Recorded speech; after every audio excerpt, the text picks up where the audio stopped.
ইরানের সঙ্গে আলোচনায় বসার ঘোষণা ট্রাম্পের। ৭২ ঘন্টার মধ্যে হতে পারে বৈঠক। ৩টি ট্যাঙ্কার জব্দ মার্কিন বাহিনীর। অবরোধের মুখে খুলবে না হরমুজ প্রণালী, জানালো তেহরান। লেবাননে যুদ্ধবিরতির মধ্যে ইসরায়েলি আগ্রাসনে সাংবাদিক সহ নিহত ৫। জবাবে ড্রোন ও রকেট হামলা হিজবুল্লাহর। মার্কিন নাগরিকদের বৈরুত ছাড়ার নির্দেশ দূতাবাসের। গাজায় দখলদার বাহিনীর হামলায় শিশুসহ নিহত ৫।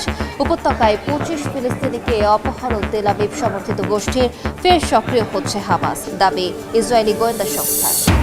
এবং ভয়াবহ দাবানলের কবলে পাকিস্তানের উত্তরাঞ্চল পুড়ে ছায় ১৫০ হেক্টরের বেশি বনভূমি। বাসিন্দাদের নিরাপদ স্থানে সরে যাওয়ার নির্দেশ। চলমান উত্তেজনার মধ্যে ইরানের সঙ্গে আবারও আলোচনায় বসার ঘোষণা দিয়েছেন মার্কিন প্রেসিডেন্ট ডোনাল্ড ট্রাম্প। আগামী ৩৬ থেকে ৭২ ঘন্টার মধ্যে দুই দেশের মধ্যে বৈঠক হতে পারে বলে জানান তিনি। এরই মধ্যে এশিয়ার জলসীমায় ইরানি পতাকাবাহী ৩টি ট্যাঙ্কার জব্দ করেছে যুক্তরাষ্ট্র। এই অবস্থায় মার্কিন নৌ অবরোধের মধ্যে হরমুজ প্রণালী খুলে দেওয়া সম্ভব নয় বলে সাফ জানিয়ে দিয়েছেন ইরানের পার্লামেন্টের স্পিকার বাঘের গালিবাফ। হরমুজ প্রণালী ঘিরে বেড়েই চলেছে উত্তেজনার পারদ। পাল্টাপাল্টি অবরোধের জেরে বৈশ্বিক শক্তির সংঘাতের কেন্দ্রে পরিণত হয়েছে এই জলপথ। চলমান পরিস্থিতিতে যুক্তরাষ্ট্র ও ইসরায়েলের যুদ্ধবিরতি লঙ্ঘন এবং সামুদ্রিক অবরোধ অব্যাহত থাকলে প্রণালী পুনরায় খুলে দেওয়া সম্ভব নয় বলে হুঁশিয়ারি দিয়েছে ইরান। দেশটির পার্লামেন্টের স্পিকার বাঘের গালিবাফ বলেন, বৈশ্বিক অর্থনীতিকে জিম্মি করার মতো পদক্ষেপ চলতে থাকলে কোনোভাবেই স্বাভাবিক পরিস্থিতি ফেরানো যাবে না। যুক্তরাষ্ট্র ও ইসরায়েলকে আগ্রাসী আখ্যা দিয়েছেন ইরানের পররাষ্ট্রমন্ত্রী আব্বাস আরাকচি। তেহরানে দক্ষিণ কোরিয়ার বিশেষ দূতের সঙ্গে বৈঠকে উপসাগরীয় অঞ্চলে নিরাপত্তাহীনতার দায় দুপক্ষের ওপর চাপান তিনি। পাশাপাশি আন্তর্জাতিক সম্প্রদায়কে এসব হামলার বিরুদ্ধে স্পষ্ট ও কঠোর অবস্থান নেয়ার আহ্বান জানান আরাকচি। উত্তেজনার মধ্যেই নতুন কূটনৈতিক সম্ভাবনার ইঙ্গিত দিয়েছেন মার্কিন প্রেসিডেন্ট ডোনাল্ড ট্রাম্প। আগামী ৩৬ থেকে ৭২ ঘন্টার মধ্যে ওয়াশিংটন ও তেহরানের মধ্যে দ্বিতীয় দফার আলোচনা হতে পারে বলে দাবি তার। যদিও এ বিষয়ে আনুষ্ঠানিকভাবে কোনো মন্তব্য করেনি ইরান। এদিকে রোববারই ইরানের চলমান যুদ্ধবিরতির মেয়াদ শেষ হচ্ছে বলে দাবি করেছে ইসরায়েলি গণমাধ্যম। এর মধ্যেও থেমে নেই দুপক্ষের পাল্টাপাল্টি জাহাজ জব্দের ঘটনা। এশিয়ার জলসীমায় ইরানি পতাকাবাহী অন্তত ৩টি তেলবাহী জাহাজ আটক করেছে মার্কিন বাহিনী। এর আগে ইরানও ২টি জাহাজ জব্দের দাবি করে। দুই দেশের পাল্টাপাল্টি কঠোর অবস্থানের জেরে বিশ্ববাজারে আবারও বেড়েছে জ্বালানি তেলের দাম। বৃহস্পতিবার ব্যারেল প্রতি অপ্রশোধিত তেলের দাম প্রায় ৪% বেড়ে যায়। নাসরিন রুমি, সময় সংবাদ। হরমুজ প্রণালীতে চলমান মার্কিন নৌ অবরোধের মধ্যেই পদত্যাগ করেছেন যুক্তরাষ্ট্রের নৌবাহিনীর প্রধান জন ফেলান। পেন্টাগন জানিয়েছে তার পদত্যাগ তাৎক্ষণিকভাবে কার্যকর হয়েছে। মুখপাত্র শন পার্লেন জানান, নৌবাহিনীর আন্ডার সেক্রেটারি হোং চাও অস্থায়ীভাবে এই দায়িত্ব পালন করবেন। তবে ফেলানের পদত্যাগের নির্দিষ্ট কারণ জানানো হয়নি। সাম্প্রতিক মাসগুলোতে ট্রাম্প প্রশাসনে একাধিক শীর্ষ সামরিক কর্মকর্তার বিদায়ের ধারাবাহিকতায় এটিও নতুন সংযোজন। এর আগে সেনাবাহিনীর প্রধান সহ বেশ কয়েকটি কর্মকর্তাকে সরিয়ে দেন প্রতিরক্ষা মন্ত্রী পিট হেগসেথ। যুদ্ধবিরতির মধ্যে লেবাননে ইসরায়েলি হামলায় এক সাংবাদিক সহ ৫ জন নিহত হয়েছেন। আহত আরেক সাংবাদিকের অবস্থা আশঙ্কাজনক বলে জানা গেছে। জবাবে ইসরায়েলি সেনা সদস্যদের লক্ষ্য করে ড্রোন হামলা চালানোর দাবি করেছে হিজবুল্লাহ। উত্তপ্ত পরিস্থিতির জেরে নিজ দেশের নাগরিকদের দ্রুত লেবানন ত্যাগের নির্দেশ দিয়েছে মার্কিন দূতাবাস। যুদ্ধবিরতির মধ্যেও লেবাননে হামলা অব্যাহত রেখেছে ইসরায়েলি বাহিনী। বুধবার দেশটির দক্ষিণাঞ্চলে ভয়াবহ ড্রোন হামলা চালায় নেতানিয়াহুর সেনারা। এতে একটি গাড়িতে থাকা 2 বেসামরিক নাগরিক নিহত হন। ঘটনার সংবাদ সংগ্রহ করতে যাওয়া 2 সাংবাদিকও হামলার শিকার হন। এমনকি আহতদের উদ্ধারে যাওয়া অ্যাম্বুলেন্সও ইসরায়েলি সেনার বাধার মুখে পড়ে বলে অভিযোগ উঠেছে। ইসরায়েলি হামলার জবাবে বুধবারই পাল্টা আঘাত এনেছে হিজবুল্লাহ। গোষ্ঠীটি জানিয়েছে, লেবাননের দক্ষিণাঞ্চলের কান্তারা এলাকায় ইসরায়েলি সেনা সদস্যদের লক্ষ্য করে তারা ড্রোন হামলা চালিয়েছে। এছাড়া ইসরায়েলের ক্ষেপণাস্ত্র ব্যবস্থা লক্ষ্য করে ছোড়া হয়েছে রকেট। তবে এসব হামলায় হতাহতের কোনো খবর পাওয়া যায়নি।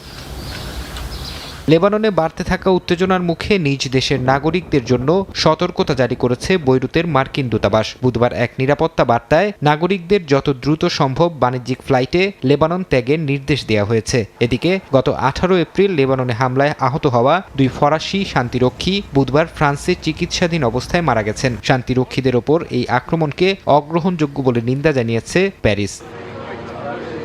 সীমান্তে ইসরায়েলি নজরদারি আর হামলার আশঙ্কায় বৈরুতের দক্ষিণাঞ্চলের বাস্তুচ্যুত বাসিন্দারা ঘরে ফিরতে পারছেন না। ইসরায়েল তাদের ইয়েলো লাইনের কাছে কাউকে ঘেঁষতে দিচ্ছে না। ঘরে ফিরতে যাওয়া বাসিন্দারা বলছেন, আকাশ জুড়ে ড্রোনের বিকট শব্দ আর নতুন করে হামলার আশঙ্কা তাদের প্রতিনিয়ত তাড়া করে ফিরছে।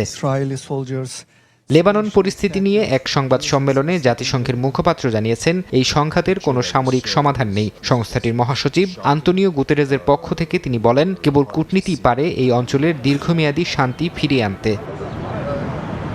ফারহাদ চৌধুরী, সময় সংবাদ।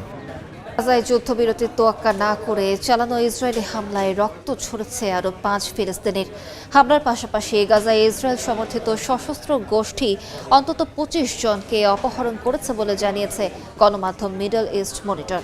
এদিকে হামাস নতুন করে নিজেদের শক্তি সঞ্চয় করেছে বলে সতর্কবার্তা দিয়েছে খোদ ইসরায়েলি গোয়েন্দা সংস্থা। গেল বছর অক্টোবরে কার্যকর হওয়া যুদ্ধবিরতি গাজায় কেবল নামেই সীমাবদ্ধ রয়েছে। স্থানীয় সময় বুধবার উপত্যকায় ইসরায়েলি বাহিনীর গুলিতে প্রাণ গেছে ফিলিস্তিনির। জাবালিয়া থেকে শুরু করে গাজার খান ইউনিস সবখানেই প্রতিদিন চলছে ভারী গোলাবর্ষণ। উপত্যকার স্বাস্থ্য মন্ত্রণালয়ের তথ্য মতে যুদ্ধবিরতি চলাকালেই গত কয়েক মাসে 786 জন ফিলিস্তিনিকে প্রাণ দিতে হয়েছে ইসরায়েলি বাহিনীর হাতে। গাজায় এখন নতুন আতঙ্ক হিসেবে দেখা দিয়েছে ইসরায়েল সমর্থিত সশস্ত্র অপরাধী চক্র। উপত্যকার জেইতুন এলাকায় এমন একটি সশস্ত্র গ্যাং বেশ কয়েকজন ফিলিস্তিনিকে অপহরণ করেছে বলে অভিযোগ উঠেছে, যাদের মধ্যে নারী ও শিশুও রয়েছে। স্থানীয় সূত্রের বরাতে গণমাধ্যম মিডল ইস্ট মনিটর বলছে, ইসরায়েলি ড্রোন ও সামরিক বাহিনীর সহায়তায় এসব গ্যাং সাধারণ মানুষকে জিম্মি করছে। এই পরিস্থিতি মোকাবিলায় এখন ফিলিস্তিনি প্রতিরোধ বাহিনীগুলো সাধারণ জনতাকে নিয়ে সুরক্ষা কমিটি গঠনের আহ্বান জানাচ্ছে।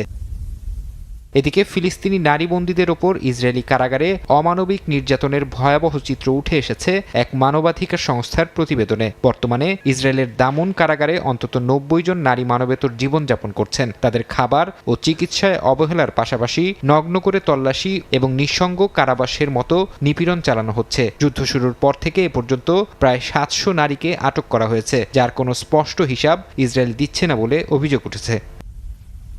এদিকে ইসরায়েলের গোয়েন্দা সংস্থা নেতানিয়াহু সরকারকে সতর্ক করে এক গোপন নথি পাঠিয়েছে বলে জানিয়েছে গণমাধ্যম। তাদের দাবি, ইরান লেবানন যুদ্ধের দিকে ওয়াশিংটন তেলাবিবের নজর থাকার সুযোগে গাজায় নতুন করে সামরিক সক্ষমতা বাড়াচ্ছে হামাস। সংগঠনটি ধীরে ধীরে তাদের প্রশাসনিক ও সামরিক নিয়ন্ত্রণ পুনরুদ্ধারের চেষ্টা করছে বলে গোয়েন্দা রিপোর্টে উল্লেখ করা হয়েছে। ফারহাদ চৌধুরী, সময় সংবাদ। জাপানের উত্তর উপকূলে বিধ্বংসী দাবানলে দিশেহারা সাধারণ মানুষ। আগুনে পুড়ে গেছে প্রায় 150 হেক্টর বনভূমি, যার প্রভাব পড়েছে লোকালয়েও। জীবন বাঁচাতে এলাকা ছেড়ে চলে গেছেন কয়েক হাজার বাসিন্দা, তবে এখন পর্যন্ত কোনো প্রাণহানির খবর পাওয়া যায়নি। আগুন নিয়ন্ত্রণে কাজ করছে দমকল বাহিনীর কয়েকশো কর্মী। ধোঁয়া আর আগুনের লেলিহান শিখায় ধূসর জাপানের উত্তরাঞ্চলের আকাশ। বুধবার থেকে শুরু হওয়া এই দাবানল দ্রুত ছড়িয়ে পড়ছে বনাঞ্চল ছাপিয়ে লোকালয়ে। এর মধ্যে ওৎসুচি শহরের উজুসি ও কিরকিরি জেলায় আগুনের তীব্রতা সবচেয়ে বেশি। পাহাড়ি ঢাল বেয়ে নেমে আসা আগুন মুহূর্তেই গ্রাস করছে বিশাল বনাঞ্চল। আগুনের ভয়াবহতা বিবেচনায় ওৎসুচি এলাকার প্রায় 700 পরিবারের 800-র বেশি মানুষকে দ্রুত ঘরবাড়ি ছাড়ার নির্দেশ দিয়েছে কর্তৃপক্ষ। ইতোমধ্যে 7টি ভবন ক্ষতিগ্রস্ত হওয়ার খবর পাওয়া গেছে, যার মধ্যে একটি বসতবাড়িও রয়েছে। ক্ষতিগ্রস্ত এলাকাগুলো থেকে বাসিন্দাদের সরিয়ে নিতে সর্বোচ্চ সতর্কতা অবলম্বন করা হচ্ছে বলে জানিয়েছে জাপান সরকার। গত বছরও একই অঞ্চলে জাপানের ইতিহাসের অন্যতম ভয়াবহ দাবানলের ঘটনা ঘটে। সেবার প্রায় 3000 হেক্টর বনভূমি ভস্মীভূত হয়, প্রাণ হারান একজন। তবে এবারের অগ্নিকাণ্ডে এখন পর্যন্ত কোনো প্রাণহানির খবর পাওয়া যায়নি। বাতাসের গতিবেগ ও শুষ্ক আবহাওয়ার কারণে আগুন নিয়ন্ত্রণে বেগ পেতে হচ্ছে বলে জানায় দমকল বাহিনী।